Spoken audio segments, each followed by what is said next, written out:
Enne kui Türgi sai moodsaks riigiks, oli see kunagi tohutu impeeriumi keskuseks. See oli Osmanite impeerium. Oma võimsuse tipul kontrollis see suuri alasid Lähis-Idas, Põhja-Aafrikas ja Euroopas. See kestis üle 600 aasta, enne kui lõplikult lõppes ja 1923 aastal asendati Türgi vabariigiga. Kuid Osmanite riik ei alanud suure impeeriumina. See algas vaid väikese territooriumina Anatoolias, mis moodustab nüüd suure osa Türgi maast. Et mõista, kuidas see kujunes, peame kõigepealt tagasi minema turgi rahvaste juurde. Turgi rahvad koosnevad paljudest rühmadest, kellel on omavahel seotud keel ja kultuur. Vanal ajal elasid mõned neist Kesk- ja Sise-Aasia avarates rohumaades. Sajandite jooksul liikusid mõned rühmad neist edasi läände. Mõned asusid elama Kaspia mere ja Arali mere lähedale. Neist kõige olulisemad olid Ogusi türklased. Sellest rühmast pärines Seljuki dünastia. See sai nime Seljuki järgi, kes oli hõimujuht, kes eraldus oma varasemast rühmast ja rajas oma enda võimu. Tema pojad ja lapselapsed laiendasid nende territooriumi.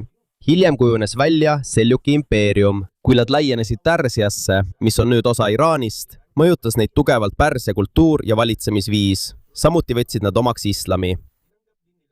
11. sajandiks. Seljukid olid saanud üheks tugevamaks jõuks piirkonnas. Nende territooriumi lääneosas asus Bütsantsi impeerium. Bütsantsi impeerium oli endise Rooma impeeriumi idaosa. Ja selle pealinn oli Konstantinoopol, linn, mida tänapäeval nimetatakse Istanbuliks. Seljukid ja bütsantslased sattusid üha enam vastasseisu, kuna mõlemad soovisid kontrollida Anatooliat. 1071 aastal kohtusid nad Mansikerti lahingus. Seljuki armee eesotsas oli sultan Alp Arslan. Bütsantsi armeed juhtis keiser Romanos IV. Seljukid võitsid ja võtsid Bütsantsi keisri vangi. Seljukid ei saanud kogu Anatooliat kohe ühe lahinguga enda valdusse, kuid kuna nad suutsid Bütsantsi keisri lüüa, nõrgenes nende valitsus. See avas rohkem osi Anatooliast. Selle tulemusena pääsesid sinna Turgi sõdalased ja nende pered. Lõpuks tekkis Anatoolias Ruumi sultanaat. Sõna Rum viitab endise Rooma ehk Bütsantsi impeeriumi aladele. See oli riik, mida valitsesid Anatoolias baseeruvad Seljuki türklased. Kuid 13. sajandiks Rumi sultanaat nõrgenes sisemiste probleemide ja mongolite vallutuste tõttu. Kui see nõrgenes, jagunes Anatoolia paljudeks väikesteks territooriumiteks, mida nimetati beilikiteks. Beilik oli väike ala, mida juhtis bei ehk kohalik juht. Ühte neist beilikitest juhtis Osman. Tema elu kohta on vähe kindlat teavet, sest paljud lood tema kohta kirjutati alles palju hiljem. Kuid teda tunnustatakse kui Osmanite dünastia aluse pannud suguvõsa rajajat. Nimetus Osmanid tuleneb Osmani nimest. Tema väike territoorium asus Loode-Anatoolias Bütsantsi impeeriumi piiri lähedal. See asukoht oli laienemiseks soodne. Bütsantsil oli mõnes naabruses piirkonnas nõrk kontroll, mistõttu Osmani mehed said järk-järgult maad juurde. Pärast tema surma jätkasid tema pojad ja järgmised valitsejad laienemist. Nad ei lootnud ainult oma armee jõule. Nad sõlmisid ka liite kohalike juhtidega ja kaasasid oma valitsusse inimesi erinevatest rühmadest ja usunditest. Selle tõttu kasvas väike Osmanite riik kiiresti.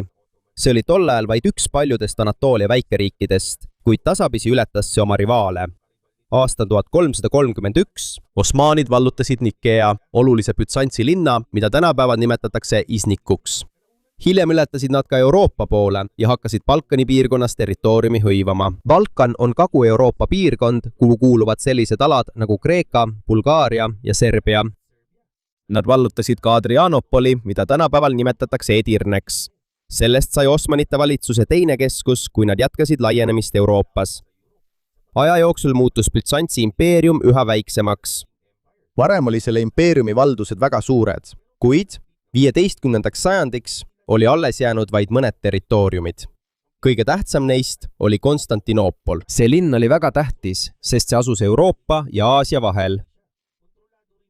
See kontrollis ka olulist laevateed Musta mere ja Vahemere vahel. Konstantinoopolit kaitsesid kõrged ja paksud müürid. Paljud armeed üritasid seda sajandite jooksul vallutada, kuid enamik neist ebaõnnestus.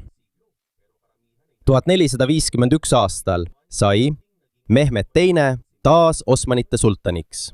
ta oli noor, kuid tema eesmärk oli selge. ta tahtis vallutada Konstantinoopoli ja teha sellest kasvava Osmanite impeeriumi keskuse. ta valmistas ette suure armee, laevad ja võimsad kahurid, mis suutsid linnamüürid purustada. piiramine algas 1453 aasta aprillis. piiramine tähendab linna ümberpiiramist armee poolt, et takistada toidu, inimeste ja abi sisenemist, samal ajal linna rünnates. Osmanite kahurid pommitasid müüre mitu nädalat. Bütsantslased parandasid ja kaitsesid korduvalt purustatud osi. Viimane Bütsantsi keiser oli Konstantinus 19. Tal oli vähe sõdureid võrreldes suure Osmanite armeega. Siiski ta jäi linna ja aitas seda kaitsta. 29. mail 1453 Mehmed alustas viimast suurt rünnakut. Osmanite armee murdis kaitsest läbi ja sisenes linna. Konstantinus 11. hukkus võideldes, kuigi pole täpselt teada, kus ta suri. Siin lõppes Bütsantsi impeerium. Mehmed Teine tegi Konstantinoopoli Osmanite impeeriumi uueks pealinnaks. Tänu oma võidule sai ta tuntuks kui Mehmed vallutaja. Ta ei lasknud linnal jääda varemetesse ega tühjaks. Ta tõi sinna moslemeid, kristlasi ja juudi perekondi, et linna elanikkonda uuesti suurendada ja äritegevust elavdada. Üks linna tähtsamaid hooneid oli Hagia Sophia. Selle lasi ehitada Bütsantsi keiser Justinianus I 6. sajandil suureks kristlikuks kirikuks. Kuid pärast seda, kui osmanid vallutasid Konstantinoopoli, muudeti see mošeeks. Minaretid ehk kõrged tornid selle ümber lisati erinevatel aegadel erinevate osmanite valitsejate poolt. Kõiki neid ei ehitatud kohe pärast vallutust. Konstantinoopoli vallutamine andis Osmanite impeeriumile võimsa pealinna ja olulise asukoha Euroopa ja Aasia vahel. Kuid see oli alles suurema laienemise algus. Tänu järgmistele valitsejatele impeerium laienes veelgi, kuni see kontrollis mõningaid maailma tähtsamaid linnu, kaubateid ja alasid. Ja just nii, Konstantinoopoli vallutamine 1453 aastal oli alles Osmanite impeeriumi suurema laienemise algus. Sultan Mehmed II valitsemise ajal osmaanid vallutasid kiiresti uusi alasid Anatoolias ja Balkani poolsaarel. Ta vallutas ülejäänud Bütsantsi alad Kreekas, samuti Trebisondi impeeriumi Musta mere rannikul. Tema armee vallutas ka Bosnia ja tugevdas osmanite kontrolli Albaania üle. Põhjas allutasid osmanid ka Krimmi haaniriigi. Krimmi haaniriik oli riik, mida juhtisid Krimmi tatarlased Krimmi poolsaarel, mis asus Musta mere põhjaosas. Selle tulemusena sai Osmanite impeerium parema kontrolli Musta mere kaubateede üle. Kui Mehmed suri 1481 aastal, oli impeerium juba oluliselt laienenud. Tema poeg Bajazid II sai sultaniks. Bajazidi ajal võitles Osmanite impeerium Veneetsia vabariigiga. Veneetsia oli võimas kaubandusriik Itaalias, mis kontrollis mitmeid saari ja olulisi kaubateid Egeuse merel.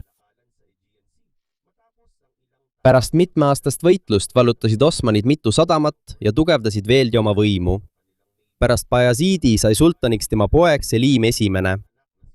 Aastal 1512 seisis ta esmalt silmitsi Safavidide impeeriumiga, võimsa kuningriigiga, mis asus Pärsias ehk tänapäeva Iraanis. Osmaanid ja Safavidid olid omavahel vaenlased, sest mõlemad soovisid kontrollida Ida-Anatooliat ja teisi Lähis-Ida piirkondi. Samuti erinesid nende peamised islami usulised tõekspidamised. Pärast seda pöördus Selim Mamluki sultanaadi vastu. Tol ajal valitsesid mamlukid Egiptust ja Süüriat. Nad kontrollisid ka Hijazi piirkonda Araabias, kus asuvad Mekka ja Medina. Aastal 1516 osmanite armee alistas mamlukid Süürias. Järgmisel aastal kaotasid nad taas Redania lahingus Kairo lähedal. Selle tulemusena läksid Süüria, Egiptus ja Hijaz Osmanite impeeriumi võimu alla. Nende alade vallutamine andis osmanitele suurema territooriumi, rohkem rikkust ja kontrolli oluliste kaubateede üle. Põhja-Aafrika lääneosas tähendas see samuti oluliste kaubateede kontrolli ja suuremat võimu. Osmanite poolele asus mereväejuht Hayrettin Barbarossa. Barbarossa oli mõjukas moslemi väejuht, kelle kontrolli all olid suured alad Alžeerias. Ta tunnustas osmanite sultani võimu vastutasuks impeeriumi toetuse ja kaitse eest. Kui Selim suri 1520. aastal, oli ta valitsenud vaid umbes 8 aastat. Kuid selle lühikese ajaga suutis ta osmanite impeeriumi jõudu peaaegu kahekordistada. Teda asendas tema poeg Suleiman I, mida tuntakse rohkem nime all Suleiman Tore. Euroopas kutsuti teda toreks tema võimu ja rikkuse ulatuse tõttu. Osmanite maailmas kutsuti teda kanuuni ehk seadusandja, sest ta korrastas paljusid impeeriumi seadusi. Ta valitses aastatel 1520 kuni 1566. Tema valitsemisajal jõudis Osmanite impeerium oma võimsuse tippu. Aastal 1521 vallutas ta Belgradi, olulise linna, mis asub tänapäeva Serbias. Järgmisel aastal vallutas ta Roodose saare Püha Johannese rüütlitelt. Püha Johannese rüütlid olid kristlik sõjaline rühm, kes kasutas Roodost baasina moslemi laevade vastu Vahemerel. Aastal 1526 alistas Ottomani armee Ungari Mohači lahingus. Lahingus hukkus Ungari kuningas ja suur osa tema kuningriigist läks Ottomani kontrolli alla. Pärast seda jõudis Suleimani armee Viini, mis on tänapäeva Austria pealinn. Nad üritasid linna vallutada 1529 aastal, kuid ebaõnnestusid halva ilma, varustusprobleemide ja Viini tugeva kaitse tõttu. Kuigi nad Viinis läbi kukkusid, jäid Osmanid endiselt üheks tugevamaks impeeriumiks Euroopas ja Lähis-Idas. Idas võitles Suleiman ka Safaviidide impeeriumiga. Osmanid vallutasid Bagdadi ja suure osa Iraagist. Nad laiendasid oma mõjuvõimu ka Araabia poolsaarel ja Pärsia lahe lähedal. Vahemerel eriti tugevnes Osmanite laevastik Hayrettin Barbarossa juhtimisel. Osmanid vallutasid ka Tripoli Põhja-Aafrikas 1551 aastal. Suleimani valitsemise lõpuks Osmani impeerium kontrollis ulatuslikke alasid Ungarist Egiptuseni ja Alžeeriast Iraagini. Üks selle edu põhjuseid oli organiseeritud sõjavägi. Neil oli ratsavägi ehk hobustel sõdurid. Neil oli jalavägi ehk sõdurid võitlesid maapinnal. Neil olid ka suured kahurid ja tugev merevägi. Osmanite tuntuimate sõdurite hulka kuulusid janitšarid. Janitšarid olid eliitjalaväelased, kes teenisid otse sultani alluvuses. Paljud neist võeti lapsena Balkani kristlikest peredest süsteemi nimega Tevširme kaudu. Nad eraldati oma peredest ja viidi Osmanite valitsuse alla. Neid pöörati islami usku ja koolitati sõduriteks või ametnikeks. See süsteem oli peredele, kes oma lapsest ilma jäid, raske ja sunniviisiline. Kuid mõned neist lastest jõudsid kõrgetele ametikohtadele sõjaväes ja valitsuses. Janitšaride väljaõppe ja distsipliin olid väga ranged. Nad olid ka osavad tulirelvade kasutajad. Seetõttu said neist Osmanite armee võitude oluline osa. Impeeriumi laienedes see sattus vastamisi üha rohkemate võimsate riikidega. Vahemere piirkonnas üks selle suurimaid rivaale oli Hispaania. Hispaania kontrollis tol ajal suurt osa Lõuna-Itaaliast ja mitmeid olulisi saari. See tegi koostööd ka teiste kristlike riikidega, et takistada Osmanite mereväe laienemist 1565. Aastal üritasid Osmanid Maltat vallutada. Malta on väike, kuid oluline saar Vahemere keskel. Seda kontrollisid Püha Johannese rüütlid, grupp, kelle Osmanid olid varem Roodoselt välja ajanud. Suur Osmanite vägi piiras ja ründas nende kindlusi. Kuid rüütlid ja kohalikud elanikud kaitsesid end vapralt. Abi saabus ka Sitsiiliast. Pärast mitmekuulist võitlust ja suuri kaotusi taandus Osmanite armee. Seda lahingut nimetatakse Malta suureks piiramiseks. 6 aastat hiljem kohtusid Osmanid ja suur kristlik liit taas Lepanto lahingus. See toimus 1571 aastal Lääne-Kreeka lähedal. Hispaania, Veneetsia, paavstiriik ja teised kristlikud jõud ühendasid oma väed. Seda ühendust kutsuti Pühaks liigaks. Lahingus osales üle 400 laeva ning 10 000 sõdurid ja meremehed. Osmanite laevastik sai lüüa ning paljud nende laevad hävitati või vallutati. See oli Püha liiga jaoks suur võit, sest see näitas, et Osmanite mereväge on võimalik suures lahingus võita. Kuid see ei lõpetanud täielikult Osmanite võimu Vahemerel. Impeerium ehitas kiiresti uue laevastiku ja jätkas paljude maade ja sadamate kontrollimist. Siiski näitasid Malta ja Lepanto lahingud, et Osmanite impeeriumi laienemisel on piirid. See oli endiselt tugev, kuid ei suutnud enam vallutada kõiki alasid, mida soovis. Pärast kaotust Lepanto lahingus ei nõrgenenud Osmanite impeerium täielikult. Selle asemel pööras see oma tähelepanu Kesk-Euroopale. Selle laienemise suurim takistus oli Viin, Austria pealinn. Viin oli oluline, sest see takistas teed sügavamale Euroopasse. Osmanid üritasid seda esimest korda vallutada 1529 000 aastal, kuid neil ei õnnestunud. Üle 150 aasta hiljem proovisid nad uuesti. 1683 aastal piiras suur Osmanite armee Viini. seda juhtis suurvesiir Kara Mustafa Paša, Osmanite valitsuse kõrgeim ametnik sultani alluvuses. nädalaid ründasid osmaanid linna, kuid enne kui nad suutsid Viini sisse murda, saabus ühendatud kristlik armee appi.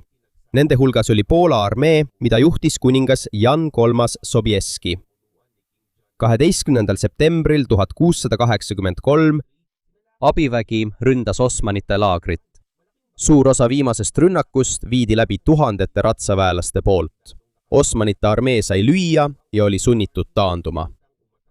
See kaotus oli oluline pöördepunkt. See ei lõpetanud Osmanite impeeriumi kohe, kuid just siin hakkas Osmanite impeerium kaotama palju oma territooriumist Euroopas. Järgmistel aastatel tegid Austria, Poola, Veneetsia ja Venemaa koostööd Osmanite vastu.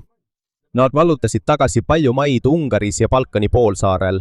Kui Osmanite vaenlased tugevnesid, seisid Osmanite valitsus silmitsi ka sisemiste probleemidega. Varem juhtisid sultanid ise sõjakäike ja tegid tähtsaid otsuseid. Kuid hiljem anti rohkem ülesandeid suurvesiirile ja teistele ametnikele. Suurvesiir oli nagu impeeriumi peaminister. Tema vastutas paljude igapäevaste ülesannete eest sultani nimel. See ei tähenda, et kõik järgmised sultanid olid nõrgad või laisad. Kuid kui impeerium kasvas, muutus selle kontrollimine pealinnast järjest raskemaks. Suur territoorium jagati provintsideks, mida juhtisid kubernerid ja kohalikud juhid. Nemad kogusid makse, rakendasid seadusi ja andsid sõdureid keskvalitsusele. Kuid kuna mõned provintsid olid kaugel, said kohalikud valitsejad oma valitsemises suure vabaduse. Erinevad usundid ja rühmad elasid impeeriumi sees. Valitseva perekonnareligioon oli islam, kuid paljud kristlased ja juudid jäid oma usu juurde. Neile lubati omada kirikuid, sünagooge, usujuhte ja oma kogukonda. Kuid nende positsioon ei olnud võrdne moslemitega. Neil olid eraldi maksud ja mõned piirangud Osmanite võimu all. Paljud juudi põgenikud Hispaaniast võttis Osmanite impeerium vastu pärast seda, kui nad 15. sajandi lõpus sealt välja saadeti. Paljud neist asusid elama linnadesse nagu Konstantinoopol ja Thessaloniki. Nad said oluliseks osaks äris, meditsiinis, tootmises ja kaubanduses. Osmanite impeerium teenis palju kaubateelt, mis ühendas Aasiat, Lähis-Ida ja Euroopat. Nende linnadest liikusid läbi siid, vürtsid, kangad ja muud tooted Indiast, Hiinast ja Pärsiast. Kuid maailmakaubandus muutus. Euroopa riigid leidsid mereteed ümber Aafrika. Kaubandus Atlandi ookeanil kasvas samuti pärast seda, kui nad vallutasid maid Ameerikas. Seetõttu ei pidanud rohkem laevu enam läbima vanu kaubateid, mida Ottomani impeerium kontrollis. Kaubandus impeeriumis ei kadunud täielikult, kuid selle tähtsus Aasia ja Euroopa vahelise ühendusteena vähenes. Samal ajal arenesid kiiresti teadus ja relvatootmine ja tööstus mõnes Euroopa riigis. Ottomani impeerium püüdis samuti kasutada uut teadmist ja tehnoloogiat, kuid muutused toimusid sageli aeglaselt rahapuuduse tõttu. Mõnede mõjukate rühmade vastuseis ja probleemid valitsuses. Selle tõttu kasvas järk-järgult lõhe Osmanite impeeriumi ja selle Euroopa rivaalide vahel. Venemaa ja Austria muutusid veelgi suuremaks ohuks. Nad võtsid Ottomani impeeriumilt mõned alad Musta mere, Kaukaasia ja Balkani piirkonnas. Kaukaasia on piirkond Musta mere ja Kaspia mere vahel. Põhja-Aafrikas tunnustasid kohalikud valitsejad endiselt Ottomani sultanit. Aga tegelikus valitsemises olid nad juba vabamad ise otsuseid tegema. Siia kuulusid Alžeeria, Tuneesia, Liibüa ja Egiptuse valitsejad. Seega, 18. sajandi lõpuks oli Osmanite impeerium kaardil endiselt suur, kuid selle kontroll kõigi territooriumite üle polnud enam nii tugev.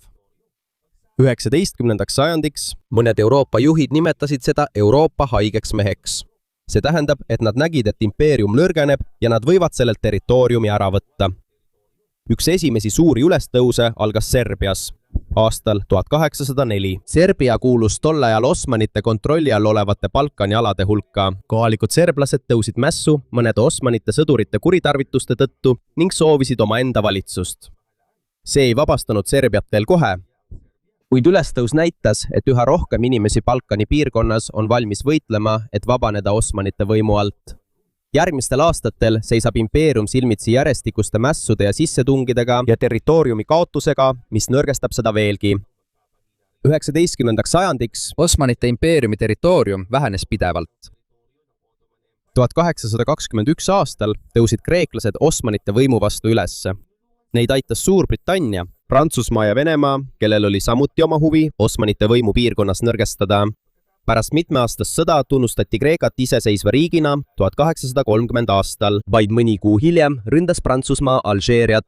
Selle tulemusena kaotas Osmanite impeerium täielikult kontrolli selle piirkonna üle ja algas Prantsusmaa pikk okupatsioon Alžeerias. Ka Venemaa tugevnes tol ajal ning soovis laiendada oma mõju Musta mere piirkonnas.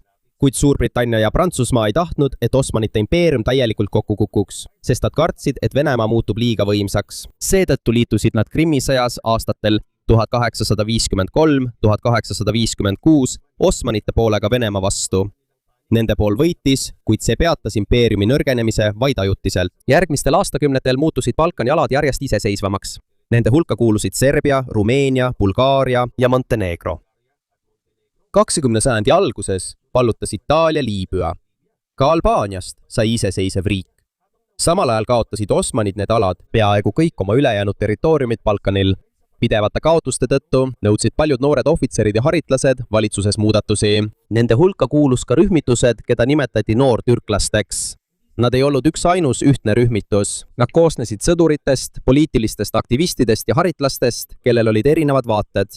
Kuid nad olid ühtsed sooviga piirata sultani võimu ning taastada põhiseadus ja parlament. 1908. aastal alustasid nad revolutsiooni ja sundisid sultan Abdul Hamid II taastama konstitutsioonilise valitsuse. Kuid see ei lahendanud kohe impeeriumi probleeme. Võimuvõitlus, mässud ja territooriumi kaotus jätkusid. Hiljem sai Liidu ja Progressi komitee valitsuses võimsaks. See oli peamine poliitiline organisatsioon, mis sai alguse noorte türklaste liikumisest. Kui algas Esimene maailmasõda 1914. aastal, Osmanite impeerium liitus Saksamaa ja Austria-Ungariga. Osmanite juhid lootsid, et nad suudavad tagasi saada mõned kaotatud territooriumid ja takistada Venemaa laienemist. Nad saavutasid suure võidu Gallipoli kampaanias 1915 aastal. Briti, Prantsuse, Austraalia ja Uus-Meremaa väed ei suutnud kontrollida tähtsat läbipääsu Konstantinoopolisse. Kuid teistes impeeriumi osades taganes Osmanite armee järk-järgult. 1916 aastal algas Araabia ülestõus Osmanite võimu vastu. Seda juhtis Mekka šerif Hussein ja tema pojad Suurbritannia abiga. Üks Briti ohvitseridest, kes ülestõusul abiks oli T.E. Lawrence, tuntud kui Araabia Lawrence. Tema ei algatanud ega juhtinud ülestõusu üksinda. Samal ajal toimus ka üks Osmanite impeeriumi ajaloo kõige tumedamaid peatükke. Alates 1915 aastast küüditas Osmanite valitsus suure hulga armeenlasi nende kodudest. Paljud tapeti, surid nälga, haigustesse ja kurnatusse, kui neid sunniviisiliselt Süüria kõrbe viidi. Paljud ajaloolased ja riigid tunnistavad seda sündmust Armeenia genotsiidina. Ameerika Ühendriikide holokausti mälestusmuuseumi andmetel vähemalt 664 000 ja võimalik, et kuni 1,2 miljonit armeenlast hukkus. Türgi valitsus aga keeldub kasutamast sõna genotsiid. 1918. aastaks Osmanite riik ei suutnud enam sõda jätkata. Selle liitlased Saksamaa ja Austria-Ungari olid kaotanud ning Osmanite kaitse Lähis-Idas varises kokku. Pärast alistumist okupeerisid Suurbritannia, Prantsusmaa, Itaalia ja Kreeka erinevaid osi Osmanite territooriumist. Selle endised alad Iraagis, Palestiinas, Süüria ja Liibanon pandi Suurbritannia ja Prantsusmaa kontrolli alla. Võitnud riikidel oli plaan jagada isegi Anatoolia. Kreeka armee okupeeris 1919. aasta mais linna Smirna, mida nüüd nimetatakse Izmiriks. Selle tõttu algas Türgi iseseisvussõda. Vastupanu juhtis Mustafa Kemal, endine Osmanite kindral, keda hiljem tunti kui Atatürki. Tema ja tema kaaslased asutasid uue natsionalistliku valitsuse Ankaras. Nad ei tunnustanud nõrka Osmanite valitsust Konstantinoopolis. See tegi koostööd riikidega, kes impeeriumi okupeerisid.